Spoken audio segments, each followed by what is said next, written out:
आज शिवाजी सावंत सरांच्या सन्मानार्थ आम्ही शहरातील सर्व पदाधिकारी राजीनामा देत आहोत। किती जण आहात? 21 पदाधिकारी आहेत आमच्या आता चालूला आणि हे सर्वजण राजीनामा दिलेले। सन्मानार्थ म्हणजे नेमका कशासाठी? सरांवर जे अन्याय चाललेला आता आणि सरांना डावलून जे पद नेमले जातात, संपर्क प्रमुखांना डावलून इतर पदाधिकाऱ्यांनी जे पद नेमले जातात, अंतर शहरात पद दिले जातात, शहर प्रमुखासारखे पद सरांना माहीत नसताना दिले जातात संपर्क प्रमुखांना। आणि याच्या पुढं काही होताना संपर्क प्रमुखांना विश्वासात घेऊन पद दिले पाहिजे। त्यासाठी आम्ही पदाचा राजीनामा देतो। कोणाविरोधात रोष? कोणाविरोधात आहे रोष? आता जे पद दिलेले आहेत आणून संपर्क प्रमुखांना डावलून त्यांच्या विरोधात रोष आहे, म्हणून आम्ही आज कोण आहे पद? काय महेश साठे असतील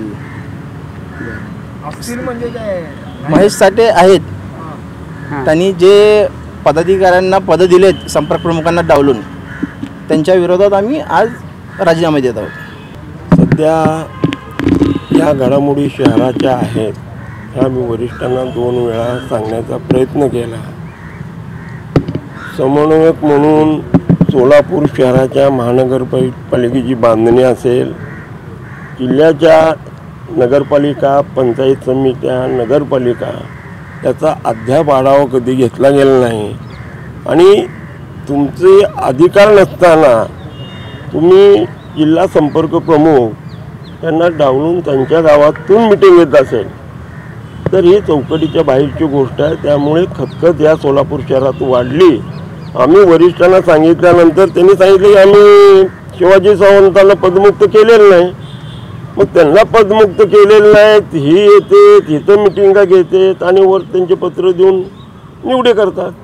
त्यामुळे हा संतोष माजला आणि त्यांनी वरच्या श्रेष्ठींची तुम्हाला सांगतो इतकी मोठी फसवणूक केली। आणि ही जर अशी चालू राहिली तर आम्हाला येणाऱ्या महानगरपालिकेत असेल, पंचायत समिती असेल, जिल्हा परिषद असेल, त्याचा फटका निश्चित स्वरूपामध्ये बसणार आहे। आमचं असं म्हणणं नाही तुम्ही आम्हाला सांगता शिवाजी प्रमुख संपर्क प्रमुख आहेत, एकीकडे हे नाही निवडी करतात। आम्ही सांगितलं ना, तुम्हाला ज्याला करायचं ते करा। त्यांचं पदमुक्त घेऊन जर एखाद्याला तुम्ही आम्हाला दिलं तर त्यांच्या नेतृत्वाखाली आम्ही काम करू, पक्ष संघटना बांधू ना। पण ही चाललेली गडबड पक्षाच्या दृष्टीनं फार मोठी हानिकारक गोष्ट आहे।